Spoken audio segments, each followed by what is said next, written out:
Okay. Good morning, class.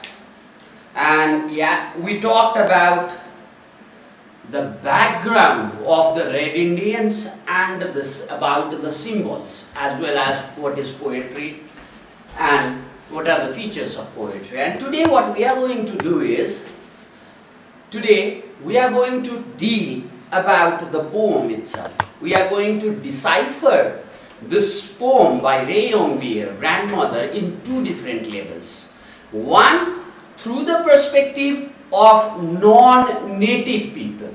I mean to say that through the perspective of the people who are other than the Red Indians, who are other than the indigenous American people, and also through the perspective of the Red Indians, through the perspective of the indigenous American people. So we are going to decipher this poem in two levels. First, we are going to deal with it through the lens of non-native people, and secondly, we are going to deal with it with the lens of native people. So first, let's read the poem and try to decipher it with the lens of non-native Americans. Okay? So first talking about Ray Yongbier. He was born in 1950. He was born in 1950 and he was born in Iowa. The town's name is Marshalltown, and he grew up in a Native American settlement. Okay, and he is the author. He is also very well acquainted with Meskwaki language, and he writes about Indian Americans, Red Indians, or say Native Americans, in two languages. One in English and other in his own native language, his first language, his primary language, that is Meskwaki. And generally, the themes of his poetry,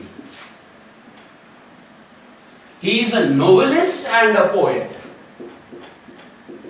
Novelist and poet, born in 1950 in Iowa. Now he grew up in a settlement, okay, the Red Indian settlement, the Meskwaki settlement, and generally the theme of his poetry remains American Indian search for identity. American Indian search for identity. Generally his themes remain this. Not only this, his poems expresses the painful, very painful awareness about the loss of identity. Also his poems deals about the painful awareness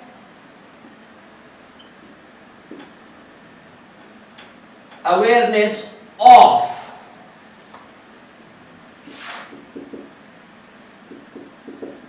identity loss. Okay, what happened in America, we already talked about that, right?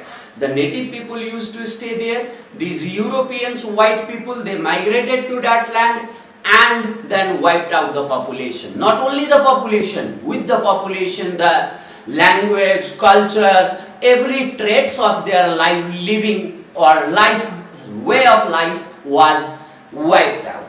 And now very few of these Red Indians are still there, and our author is one of them. So he was born in 1950 in Iowa, grew up in a Meskwaki settlement, and he writes in two languages. The first is the Meskwaki language, his primary language, and secondly he writes in English, but he is very good in English also. So this is his introduction. And after that, coming to the theme of his writings, what we find that he talks about the search for identity. As we know that the Red Indian culture, Red Indian tradition, Red Indian language, these things are no more in prominence like they once were there in the land of America. These are all superseded by the white culture, white's language, white's tradition, and now his theme remains this search for identity. We will see how in this poem he is searching for the identity and he is mourning about the loss of identity. We will see that when we decipher this through the perspective of Native American people. And secondly, he also deals about the painful awareness. He is aware that my Red Indian identity has been lost. Now he is aware that. And this awareness can also be felt in his poetry, that Red Indianness, Red Indian identity is no more there. That has been superseded, overwhelmed by the whites. So this predicament can also be observed in his poetry. Now there is one beautiful thing about him when he writes poetry. There is no word for poem in Meskwaki language. So he created his one word for poem, that is P.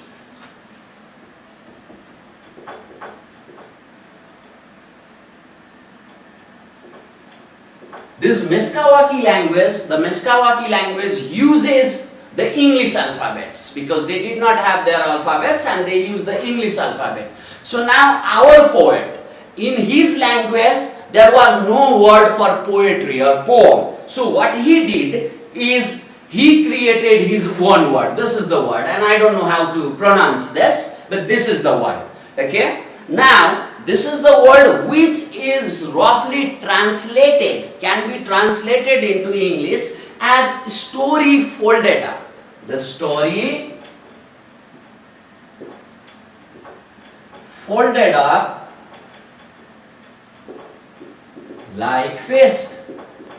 That means various different levels of meanings are embedded in this story. The folding, you have different labels here, right? So in the same way, in his writings also, we find different levels of meaning. And next thing is what he means to say here is, it is the concentration. It is, say, when you summarize, when you come up with the main thing, when you break it down into smaller, when you break the greater idea into very smaller fragment and concentrate the whole idea into that fragment, then that we call it folded up. So it means the whole meaning, the longer meaning is folded up and made smaller, concentrated with the heavy words, heavy dictions, the sentence structure. Into all those things he puts the meaning. So he means by this way he invented the word, when he propounded this word for the poetry in his one language. That is, poetry is the concentration. It is in a short form which has all the meanings of the lengthy literary genres, but it is very concentrated here. And the meanings are in various folds. That is what our poet means by this word. And after this, it's all about Ray Young Beer. Few of his major writings are Waiting to be Fed, 1975, Winter of the Salamanders, 1980. This is a collection of poetry. The Invisible Musician, that is 1990. Black Eagle Child, 1992. These are few of his prominent writings. He's a novelist as well as a poet. Okay, after this, what we are going to do now is we are going to read the poem and decipher it.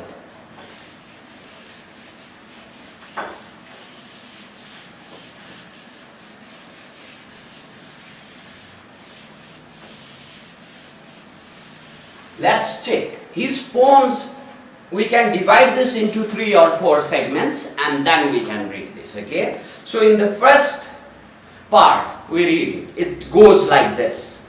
If I were to see her shape from a mile away, if I were to see her shape from a mile away, I would know so quickly that it would be her, the purple scarf and the plastic shopping bag. So what he says here is, if he observes the shape, why not it be the silhouette? even the silhouette is enough to recognize, for him to recognize it as his grandmother. So that means he knows it so well that if he sees the shape, if he sees even the silhouette, he will instantly recognize that it is his grandmother, with the purple scarf on her head and with the plastic shopping bag. The shape is enough for him to recognize it as a grandmother. So here what he is doing is he is painting the picture of a grandmother. What is the grandmother like? The old lady with a purple scarf and a plastic shopping bag, right? Now this is the picture what he is painting in the first segment, say the first part of his poetry. Though his whole poetry is not divided into stanzas, we divided it for our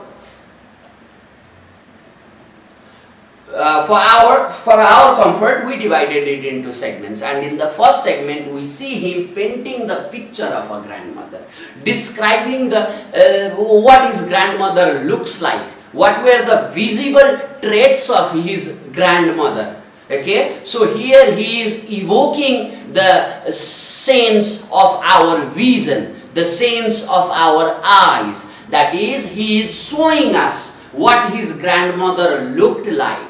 His grandmother used to have a purple scarf over her head and also used to have a plastic shopping bag. And those things are enough for him to recognize her as his grandmother. Now to the second part what we come is, if I failed, hands on my head.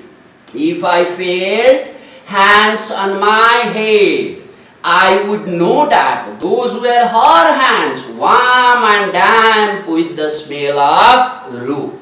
Now what he says is, he is now attributing the quality to that picture, whatever he has painted in the first part.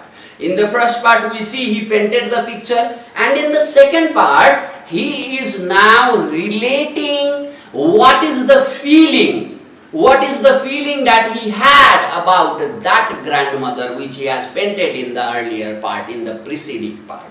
Now what is that grandmother like? He is now attributing the qualities to that grandmother, evoking our sense of smell and our sense of touch. Now the first thing here what we notice is, whenever he feels the hand in his head, and he instantly knows that those were her hands. Why? Because those hands were warm and those hands are damp with the smell of the roots. Now what does that mean? As we told that poetry uses symbols. Now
are like him. Those voices are inside him, and now he pictures his grandmother in those his childhood days, where grandmother would be stirring the fire to get to heat up the surroundings so that family will be cozy there, right? So this is the meaning we get, the love of a grandmother and grandson, and the nostalgia, the remembrance of the past, right? He is going to the past remembering his grandmother, right? But why is he using if? If is there, if I see, if I felt, if I heard, if I see, if I felt, if I heard. See here, all the senses are being evoked, right? Why is he using if? Because to suggest the impossibility of the situation. The person who is dead, who is in the tomb, cannot come back in the life. Resurrection happens only in mythologies, not in the real life, right? So if is suggesting us the impossibility of the situation. His grandmother cannot come up, walk with the scarf and the plastic bag. His grandmother cannot speak now. She cannot stir the ashes from the fire. She cannot remove the ashes from the fire. She cannot stir the fire now. So these are the impossible situations. And to indicate this impossible situation, he is using the conditional statement. If this happens. We know that is never going to happen. But if this happens. Why? Because grandmother is already dead. And this is the impossible situation. Her voice won't come now. He cannot feel her touch.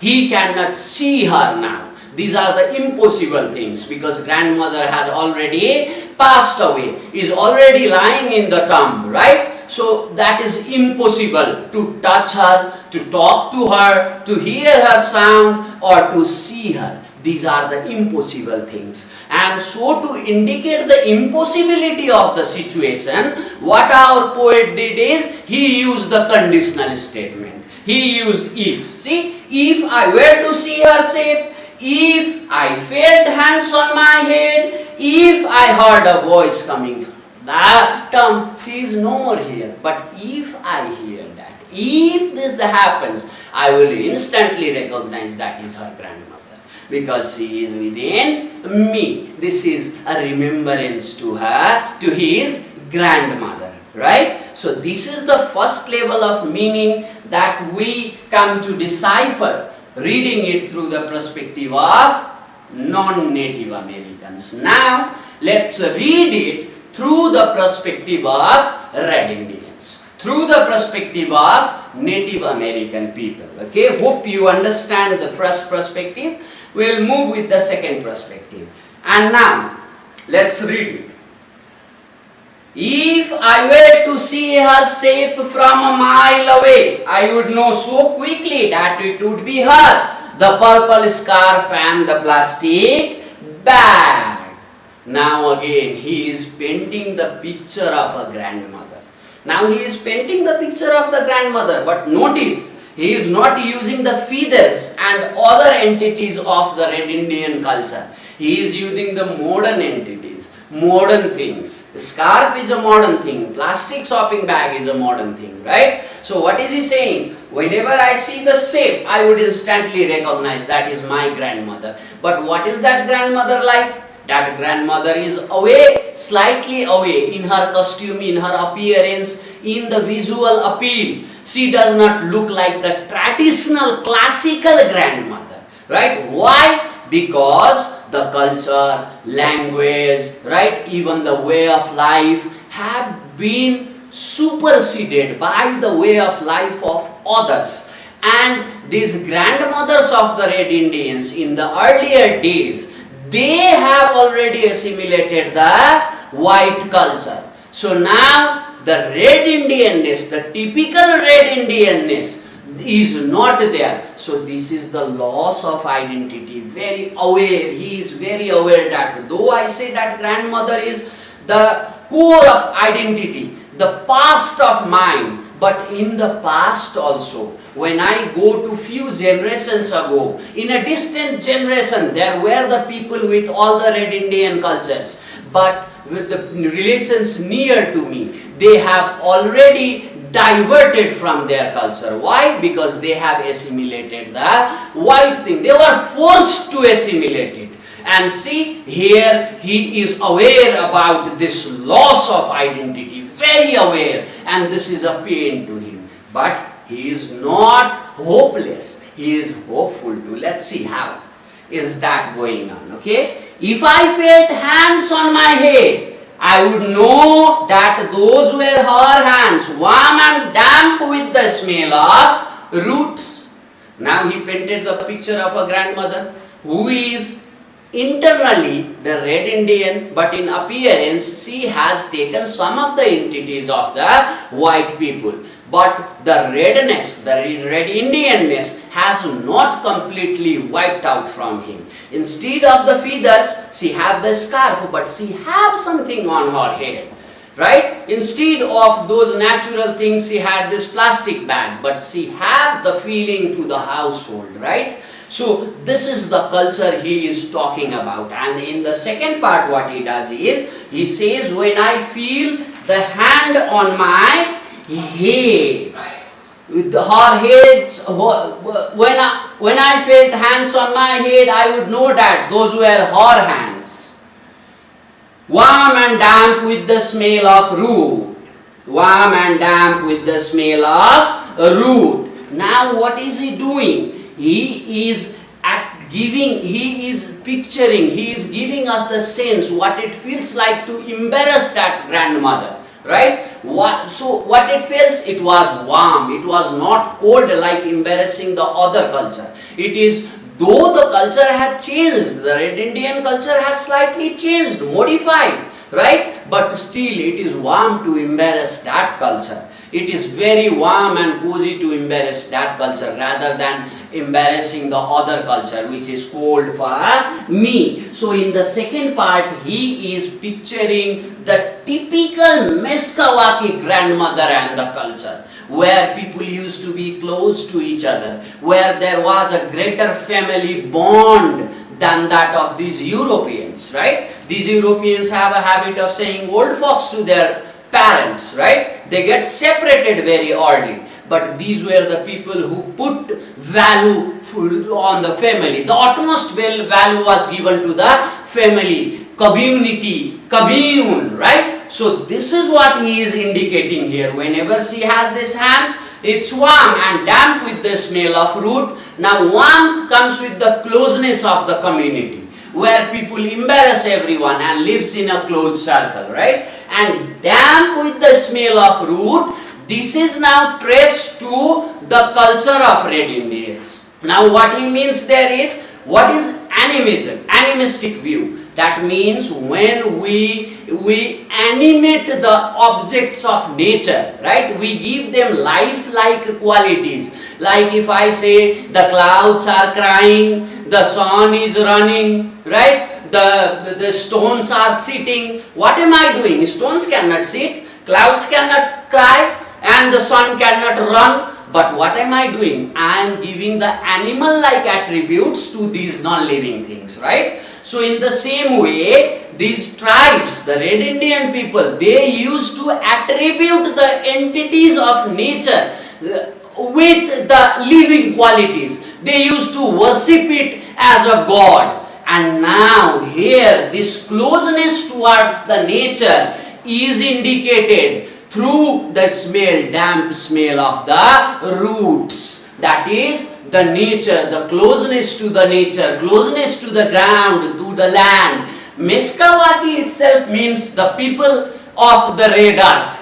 So now he is hinting towards that closeness to the nature. The working in the farms, very close to the natural entities, living not the artificial life that we do these days in the name of modernity. Rather, they were living with the nature. They were living with this whole entity, being a part of this ecosystem. They did not consider themselves as themselves separate from the ecosystem. They do not consider themselves on the top of the ecosystem and the commander of the ecosystem. They used to consider themselves as the part of that ecosystem.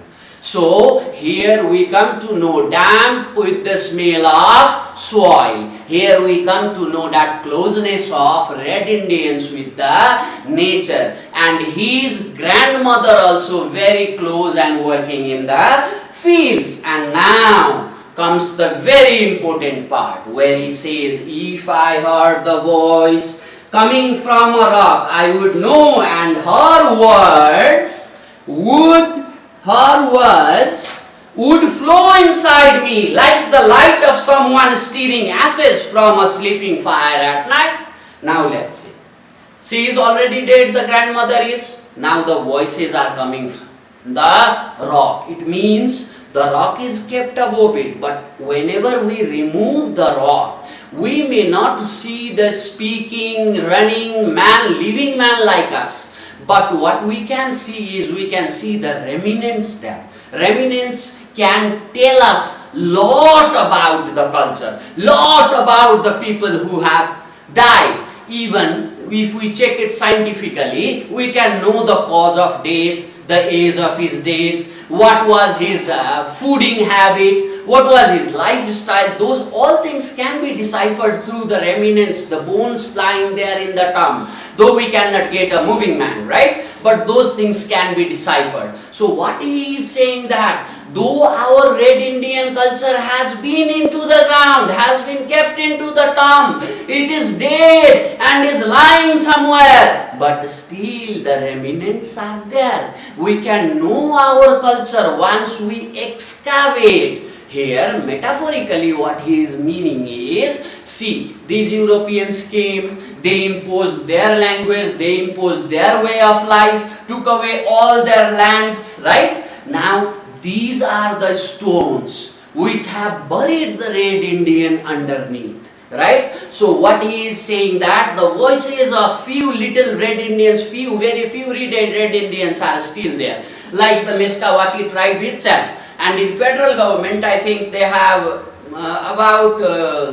they have acknowledged about more than 50 tribes, Red Indian tribes these days, right? So these are the voices, these are the very smaller fragments, the remnants of that great culture once was in the land of America. And now what we need to do, that it is under the white supremacy, it is under this European hegemony, right? So now what he is saying, we need to remove the rocks of this supremacy, the rocks which has killed our culture, which have killed our language. We need to remove these rocks. These Red Indian cultures are beneath the rock of imposition of the European way of life, their language, these white people from Europe. They imposed lot of different things and took the land. These all are the rocks which has buried the Red Indian down deep, right?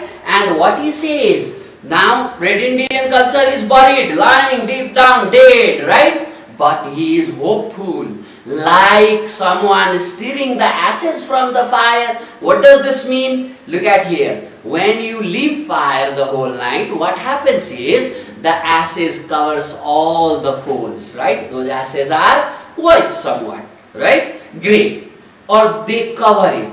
But still the hope is not dead. If you remove all the ashes, you will find the spark lying underneath, right?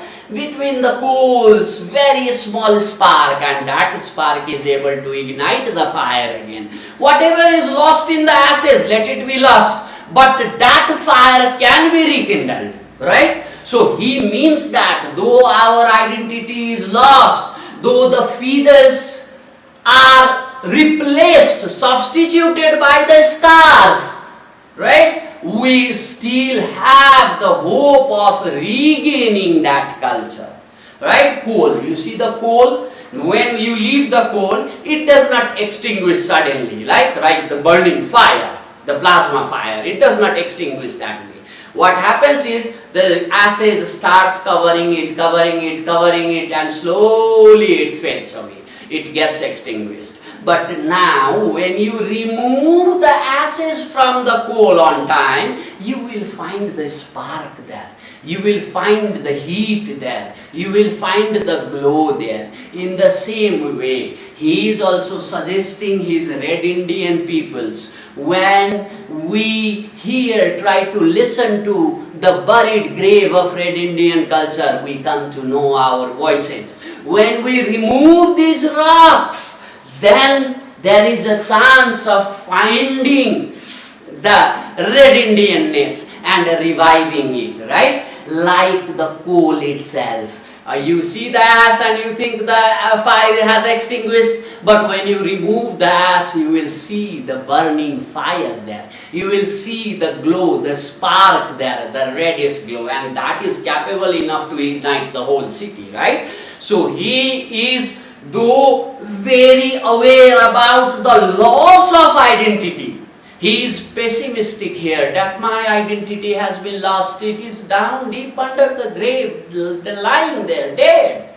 Only the remnants are there, and even the rocks are placed above that. But still he is hopeful. No, even beneath the rock, the remnants of the living body is there, and they are enough to tell about the person. And even we think the fire has extinguished, if we remove the ashes, we will find the spark beneath there. So what he is talking is, he is aware about the loss of identity. At the same time, he is hopeful in a revival of that identity also. Okay. So what he mean to say is, there is not 100% loss. Still the essence of the Red Indians remains. Though we don't have a feather, we have the scarf. That is the essence. We put something on our head. It's still there. The closeness, that is still there, right? So the identity is lost, but not completely wiped out, so that it cannot be gained back.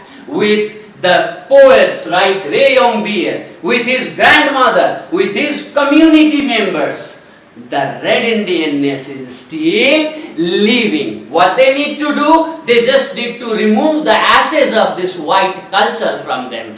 The redness is there. Ray Beer, his name itself comes from his tribe, right? They used to have the names like Wounded Knees, Eagle Creek. Those were the names from the nature, right? So he also had the name Ray Beer, see? So he is himself the Red Indian. It's just that he has covered himself with the coat and tie of the Europeans, right? So he just need to remove that, and once it's out, the Red Indian is all down, rekindled again. So this is what he means. He is pessimistic. We cannot say he is pessimistic. His tone is slightly, say, the mellowed down in the first part, but later that tone is now comes to that mellowed tone now comes with the hope of the future, the possibility of reviving the Indian culture back. So this is all about today's class. We'll be discussing few of the questions given here. Thank you for today's class.